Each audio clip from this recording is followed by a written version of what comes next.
یه پادشاهی دید خدمتکارش خیلی خوشحال و شاده، صداش کرد گفت بیا اینجا ببینم تو چرا انقدر خوشحالی. گفت قبله عالم، خونه که داریم، زندگی که داریم، زن و بچه هم داریم، شما هم سایت بالا سر ماست، چرا خوشحال نباشی؟ پادشاهی میره اینو برای وزیرش تعریف میکنه. وزیر میگه قربان اون هنوز جزء گروه 99 نشده. میگه گروه 99 چیه؟ میگه شما دستور بدین یه کیسه سکه با 99 تا سکه با یه گونی برنج ببرن بذارن در خونش.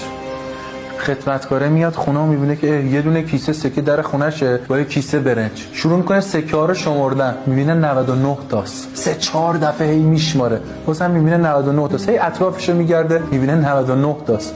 بعد تعجب میکنه، میگه چرا 100 تا نیست؟ تصمیم میگیره که کار کنه اون یه دونه سکه رو روی این بذاره. بعد پادشاها و وزیره هم اینو زیر نظر داشتن. از فرداش میبینن که این دیگه خوشحال نیست. وزیره به پادشاه میگه که دیدین قربان رفت جزء گروه 99 تا، دیگه خوشحال نیست. الان همش دنبال اینه که اون یه سکه هاشو رند کنه. ببین داداش